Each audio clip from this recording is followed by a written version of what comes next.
आज हम बनाएंगे गेहूं के आटे और प्याज का एकदम यूनिक नया नाश्ता। इस नाश्ते में आपको प्याज के पकोड़े, प्याज की कचौरी और प्याज के पराठे तीनों का ही टेस्ट मिलने वाला है। और इस नाश्ते को अगर आपने एक बार बना लिया तो आप इस नाश्ते को बार बार ही बनाना चाहेंगे। ये नाश्ता बच्चे हों चाहे बड़े, सभी को बहुत ही ज़्यादा पसंद आने वाला है, क्योंकि एक ही नाश्ते में 3 नाश्तों का आपको टेस्ट मिल जाएगा। और ये नाश्ता स्टफिंग से इतना भरा हुआ है कि आपको इसे खाकर मज़ा ही आ जाएगा। तो चलिए हम इस नाश्ते की रेसिपी को बनाना फटाफट से शुरू करते हैं। तो नाश्ता बनाने के लिए मैंने लिया है एक बाउल और उसमें लिया है मैंने 3 कप गेहूं का आटा। और ये नॉर्मल गेहूं का आटा है जिससे हम रोटी वगैरह बनाते हैं। फिर हम इसमें डाल देंगे टेस्ट के हिसाब से नमक, और नमक मैं ऐसे ही हाथों से डाल रही हूँ अंदाज से। फिर हम इसमें डालेंगे अजवाइन, हाथों से इस तरीके से क्रश करते हुए, इससे इसमें बहुत ही बढ़िया फ्लेवर आएगा। और सारी चीज़ों को हम अच्छे से मिक्स कर लेंगे। और इसमें अभी मैं तेल वगैरह नहीं डाल रही हूँ। जब हम आटे को पूरा गूंद लेंगे तो उसके बाद ही हम तेल का इस्तेमाल करेंगे। और थोड़ा थोड़ा पानी डालकर हमें आटे को गूंदना है। और आटे को हमें ना तो ज़्यादा टाइट रखना है और ना ही ज़्यादा हमें इसे लूज़ रखना है। ज़्यादा टाइट रख लेंगे तो हमें आटा बेलने में दिक्कत होगी, और ज़्यादा लूज़ होगा तब भी हमें आटा बेलने में दिक्कत होगी। तो बस थोड़ा थोड़ा पानी कर कर ही हमें आटे को गूंदना है। और देखिए मैंने आटे को अच्छे से गूंद लिया है। और मैंने इसमें तेल पहले नहीं डाला था, तो अब मैं इसके ऊपर डाल देती हूँ थोड़ा सा तेल। और इसे मैं चारों तरफ आटे के ऊपर इस तरीके से फैला देती हूँ ताकि चारों तरफ आटे में अच्छे से तेल लग जाए। और अब इसे मैं ढककर कवर करके रख देती हूँ सेट होने के लिए। आटा हमारा सेट हो रहा है, तब तक हम बना लेते हैं एक मसाला। तो मैंने यहाँ पर 2 चम्मच साबुत धनिया लिया है, 1 चम्मच साबुत सौंफ और 1 चम्मच साबुत ज़ीरा। थोड़ी सी मैंने काली मिर्ची ली हूँ और थोड़ी सी मैंने यानी 2 लाल मिर्ची ली हूँ सूखी वाली। अब हम इन्हें एकदम स्लो आंच पर भूनेंगे। इसमें से अच्छी सी खुशबू आएगी, तब तक हमें इन्हें भूनना है। और इसका कलर हमें बिल्कुल भी चेंज नहीं करना है। जब हम इस तरीके से खड़े मसालों को भूंजकर कोई भी स्टफिंग वगैरह बनाते हैं तो स्टफिंग का टेस्ट और भी बढ़ जाता है। और इस मसाले से हमारा स्टफिंग और जो भी हम नाश्ता बनाते हैं वो बहुत ही ज़्यादा टेस्टी बनती है। तो मसालों को हमें ज़्यादा नहीं भूंजना है, एकदम हमें इन्हें कलर चेंज नहीं करना है। बस हल्की सी खुशबू आएगी, बस हमें इतना ही इन्हें भूनना है। तो देखिए मसाला हमारा अच्छे से भून गया है और इसका हमने कलर बिल्कुल भी चेंज नहीं करा है। तो अब हम इस स्टेज पे गैस को कर देंगे बंद और मसाले को होने देंगे हम अच्छे से ठंडा। और जैसे ही हमारे मसाले ठंडे हो जाएंगे तो हम सारे मसालों को डाल देंगे एक मिक्सर ग्राइंडर में और इसे हम दरदरा पीस लेंगे। हम इसमें पानी वगैरह कुछ भी नहीं डालेंगे, सिर्फ हमें इसे ऐसे ही दरदरा पीसना है। तो देखिए मसाले को मैंने दरदरा पीस लिया है, आप देख सकते हैं। आप चाहें तो इसे इमाम दस्ते में कूट कर भी इस्तेमाल कर सकते हैं। अब हम इसी मसाले में डालेंगे कुछ लहसुन की कलियां। अगर आप लहसुन खाना नहीं पसंद करते तो आप स्किप कर सकते हैं। और फिर हम डालेंगे इसमें अदरक को मैंने छील के धो लिया था। फिर हम डालेंगे इसमें 3 से 4 हरी मिर्ची। अगर आप तीखा कम खाते हैं तो मिर्ची की क्वांटिटी कम कर सकते हैं। फिर हम इन मसालों को भी दरदरा पीस लेंगे इस तरीके से। देखें मैंने इसमें पानी वगैरह कुछ भी नहीं डाला है। इस तरीके से हमें दानेदार मसाला चाहिए, बिना पानी डाले ही हमें इसे पीसना है। और हमारा मसाला जो है वो बनके तैयार है। तो चलिए अब हम बनाते हैं स्टफिंग। तो कढ़ाई में हम डालेंगे थोड़ा सा ऑयल और ऑयल के गर्म होते ही हम डाल देंगे इसमें हींग। इससे जो हमारे नाश्ते का है वो फ्लेवर बहुत ही अच्छा आएगा हींग से।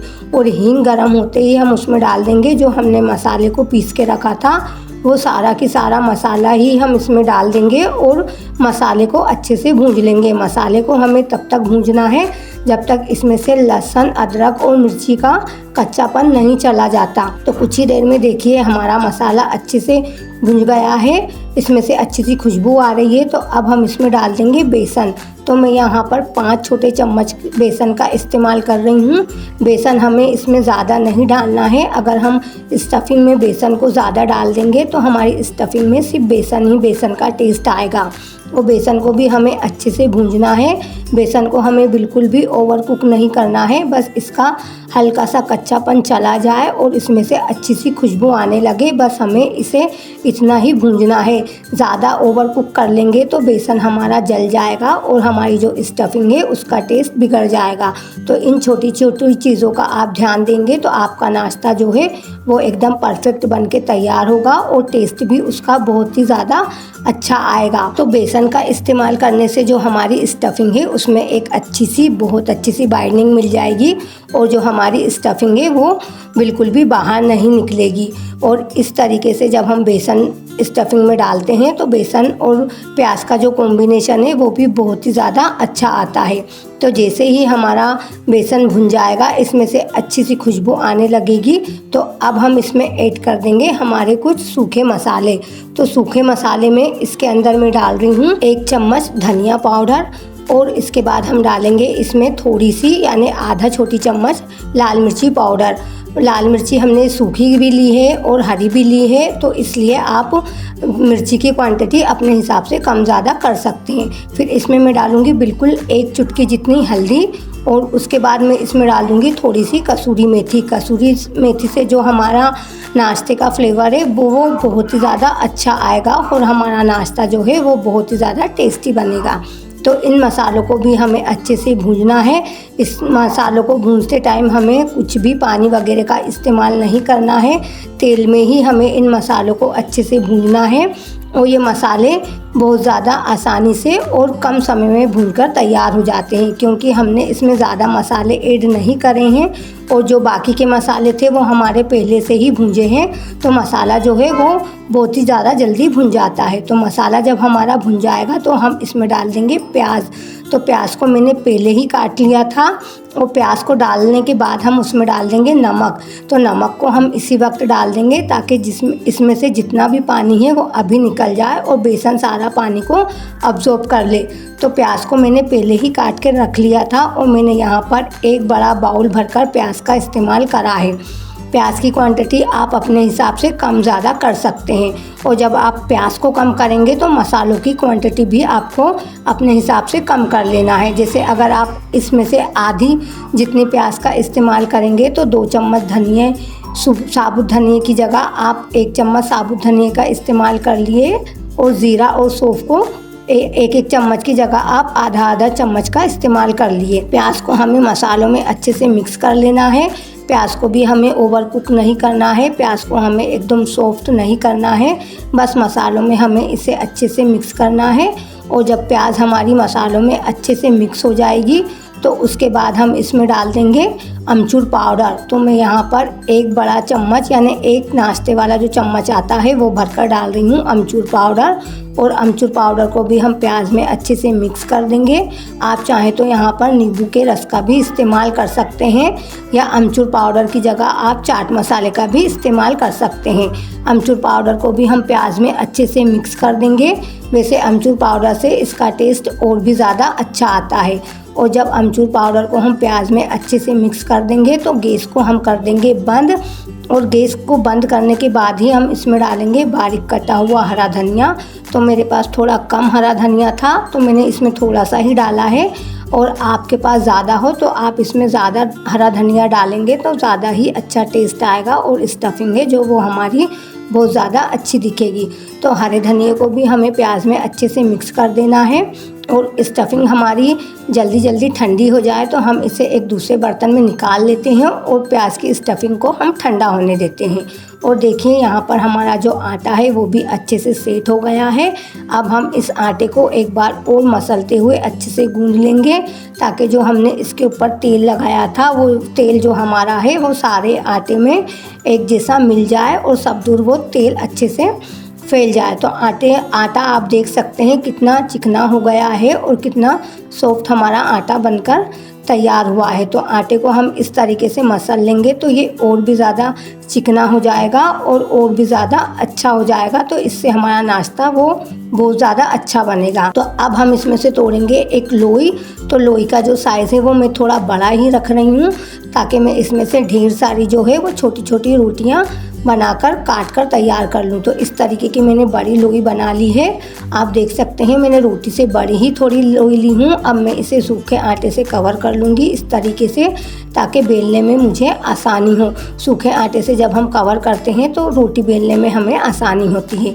फिर हम इस रोटी को हाथों की मदद से इस तरीके से दबा लेंगे और हम इसे बेल लेंगे। तो मैं यहाँ किचन प्लेटफॉर्म पे ही रोटी को बेल रही हूँ। आप चाहे तो किसी बोर्ड वगैरह पे या तख्ते वगैरह पे बेल सकते हैं, जैसा आपको अच्छा लगे। तो रोटी को मैंने बेल लिया है। आप देख सकते हैं इस तरीके की मैंने थिकनेस वाली रोटी को बेल लिया है। अब मैं एक ग्लास की मदद से इसे काट लूँगी। इसमें से जितनी रोटी निकलेगी उतनी ही मैं काट लूँगी। और अगर आप चाहें तो एक एक छोटी छोटी लोई भी बनाकर इस तरीके से छोटी छोटी पूरियाँ टाइप की रोटी भी बना सकते हैं। तो देखिए एक बार में ही हमारी कितनी सारी रोटियां जो है छोटी छोटी बनके तैयार है। अब एक्स्ट्रा आटे को हम हटा देंगे और देखिए हमें इस तरीके की छोटी छोटी रोटियां चाहिए। तो हम इस तरीके से जब बेलेंगे तो हमारी बहुत सारी रोटियां बनके तैयार हो जाएंगी। अब जो हमने प्याज की स्टफिंग बनाए थे उसे हम 1 चम्मच भर के इस रोटी में डाल देंगे और इसे चारों तरफ इस तरीके से फैला देंगे। स्टफिंग को ज़्यादा नहीं भरना है और फिर इसके चारों तरफ हम पानी को लगा लेंगे ताकि जो हमारी स्टफिंग है वो बाहर नहीं आए। अब हम दूसरी रोटी को उठाएंगे और इस स्टफिंग के ऊपर रख देंगे और इसे चारों तरफ से इस तरीके से चिपका देंगे। हमें अच्छे से इसे चिपकाना है ताकि जब हम नाश्ता बनाएं तो स्टफिंग जो है वो हमारी बिल्कुल भी बाहर ना आए और नाश्ता जो है वो हमारा एकदम परफेक्ट बनके तैयार हो जाए। तो हाथों की मदद से हम इस तरीके से चिपका लेंगे और हम इस तरीके से हमारे नाश्ते को बनाकर तैयार कर लेंगे। तो मैं आपको एक और नाश्ता बना के बताती हूँ। हम एक छोटी रोटी लेंगे, उसमें स्टफिंग को डाल देंगे 1 चम्मच और फिर इस तरीके से दबा देंगे स्टफिंग को और फिर चारों तरफ हम किनारी पे पानी लगा देंगे और दूसरी रोटी से हम इसे इस तरीके से कवर कर देंगे और चारों तरफ से हम अच्छे से चिपका देंगे। आप चाहे तो यहाँ फोक वाला जो चम्मच आता है आप उससे भी किनारियों को दबा देंगे तो उससे भी एक डिज़ाइन बन जाएगा और नाश्ता देखने में और भी ज़्यादा अच्छा लगेगा। तो इस तरीके से मैं हाथों की मदद से ही इसे बना रही हूँ। तो देखिए मैंने चारों तरफ से इसे अच्छे से चिपका दिया है और हमारा ये नाश्ता बनकर तैयार हो गया है। अब हम नाश्ते को स्टीम करेंगे तो मैं इस स्टीम वाली प्लेट को तेल से अच्छे से ग्रीस कर लेती हूँ ताकि जो हमारा नाश्ता है एक बार में ही बहुत सारा स्टीम हो जाए। अगर हम अलग अलग स्टीम करेंगे तो हमें बहुत ज़्यादा टाइम लगेगा। तो ये जो स्टीम वाली प्लेट है इसमें हम ढोकला वगैरह बनाते हैं। आप चाहें तो इसे इडली मेकर में भी नाश्ते को स्टीम कर सकते हैं या आपके पास कोई छलनी वगैरह हो बड़ी सी तो आप उसमें भी इस नाश्ते को स्टीम कर सकते हैं। तो मैंने यहाँ पर तीनों ही प्लेट को तेल से अच्छे से ग्रीस कर लिया है ताकि जो नाश्ता हम इसमें स्टीम करें तो वो नीचे बिल्कुल भी चिपके नहीं और आसानी से हमारा नाश्ता निकल जाए। तो देखिए मैंने तीनों ही प्लेट को अच्छे से ग्रीस कर लिया है तेल से। अब हमने जो नाश्ता बनाया है वो हम इस प्लेटों में रख देंगे। तो मैंने तीनों प्लेटों में नाश्ते को रख दिया है और पानी को मैंने पहले ही उबलने रख दिया था। तो अब हम इस नाश्ते की प्लेट को उठाएंगे और हम एक एक करके स्टीमर में रख देंगे। इससे जो है हमारा नाश्ता एक बार में बहुत सारा स्टीम हो जाएगा। तो मैंने नाश्ते को स्टीम करने के लिए रख दिया है। अब मैं इसे कवर करके 10 मिनट के लिए स्लो आंच पे स्टीम होने दूंगी। तो नाश्ता हमारा स्टीम हो रहा है तब तक बनाते हैं हम एक घोल यानी स्लरी। तो स्लरी बनाने के लिए मैंने 3 चम्मच बेसन और 3 चम्मच गेहूं के आटे का इस्तेमाल करा है। फिर मैंने टेस्ट के हिसाब से नमक डाला है, थोड़ी सी मैंने चिली फ्लेक्स डाली है। अगर आप बच्चों के लिए बना रहे हैं तो चिली फ्लेक्स स्किप कर सकते हैं। फिर मैंने इसमें सफ़ेद तिल डाला है और बारीक कटा हुआ मैंने इसमें हरा धनिया डाला है। और कलर अच्छा आए हमारी स्लरी में तो मैंने इसमें थोड़ी सी हल्दी को भी ऐड करा है। अब थोड़ा थोड़ा पानी डालकर हम इसका एक घोल बना लेंगे। घोल को ना तो हमें ज़्यादा पतला रखना है और ना ही ज़्यादा हमें थिक रखना है। बस हमारा नाश्ता अच्छे से कोट हो जाए, हमें इस तरीके का घोल चाहिए। तो आप देखते हैं मैंने थोड़ा थोड़ा करके इस तरीके का पतला सा घोल बना के तैयार कर लिया है। जब हम इसमें नाश्ते को डिप करेंगे तो हमारा नाश्ता और भी ज़्यादा अच्छा लगेगा। तो नाश्ता भी हमारा जो है वो स्टीम हो गया है। मैं इसे अभी नहीं निकालूंगी, पूरी तरीके से ठंडा होने दूंगी तभी हम नाश्ते को निकालेंगे। तो नाश्ता देखिए पूरी तरीके से ठंडा हो गया था तो मैंने इसे निकाल लिया है। जब हम नाश्ते को ठंडा करके निकालते हैं तो नाश्ता हमारा बिल्कुल भी कहीं से फटता नहीं है और आसानी से निकल जाता है। गरम गरम हम निकालेंगे तो नाश्ता जो है वो हमारा फट जाएगा। अब जो हमने घोल को बना के रखा था उसे हमें एक बार इस तरीके से चला लेना है, क्योंकि जो हमारा बेसन आटा है वो नीचे बैठ जाता है। तो इस तरीके से हम घोल को मिला लेंगे और इसमें हमारा जो नाश्ते का पीस है वो अच्छे से डिप करेंगे, चारों तरफ से कोट कर लेंगे और इसे इस तरीके से उठा लेंगे ताकि एक्स्ट्रा जो बैटर है वो निकल जाए। और फिर हम तेल में एक एक करके नाश्ते को छोड़ते जाएंगे। और तेल को मैंने पहले ही गरम करने रख दिया था और नाश्ते को भी मैंने इसमें डाल दिया है। अब हम इसे एक तरफ से अच्छे से फ्राई होने देते हैं और कुछ ही देर में ये अच्छे से फ्राई हो जाएगा तो हम इसे पलट देंगे। और ये बहुत ज़्यादा आसानी से फ्राई हो जाता है, क्योंकि ये पहले से ही स्टीम है तो इसे फ्राई करने में ज़्यादा टाइम नहीं लगता है। और दूसरी साइड से भी ये देखिए बढ़िया सा फ्राई हो चुका है और कितना अच्छा कलर आया है। तो अब हम नाश्ते को निकाल लेते हैं और फटाफट से ही हम सारे नाश्ते को अच्छे से फ्राई कर लेते हैं। और ये नाश्ता इतना ज़्यादा टेस्टी बनता है कि आपको यकीन ही नहीं आएगा कि एक ही नाश्ते में आपको 3-3 4-4 चीज़ों का टेस्ट मिलेगा। और देखिए मैंने सारे नाश्ते को फ्राई कर लिया है, कितना फूला फूला नाश्ता हमारे बनके तैयार हुआ है, आप देख सकते हैं। और ये देखिए इससे नाश्ते को बनाने में ना तो मुझे ज़्यादा टाइम लगा है और ना ही ज़्यादा सामान लगा है और बनके तैयार है हमारा एकदम नया यूनिक नाश्ता, जिसे मैंने भी पहली बार ही बनाया था, पर ये टेस्ट में इतना अच्छा लगा कि मैं इसे दोबारा ज़रूर बनाऊंगी। मैं आपको इसे तोड़कर भी दिखा देती हूँ। एकदम स्टफिंग से भरा हुआ हमारा ये नाश्ता है और आपने खुद ने देखा कि स्टफिंग बिल्कुल भी हमारी बाहर नहीं आई है। आपको इस नाश्ते में प्याज के पराठे, प्याज की कचौरी, प्याज के पकोड़े सभी का टेस्ट मिलेगा। और आप इस नाश्ते को किसी भी सॉस या चटनी के साथ खाएंगे तो आप इसे खाते ही रह जाएंगे। तो आप इस रेसिपी को ज़रूर ट्राई करिए और वीडियो को लाइक ज़रूर करें और चैनल को सब्सक्राइब करें। आपको अगर मेरी वीडियो ज़रा सी भी अच्छी लगी तो मैं आप लोगों से मिलती हूँ नेक्स्ट वीडियो में नेक्स्ट रेसिपी के साथ। तब तक के लिए बाय।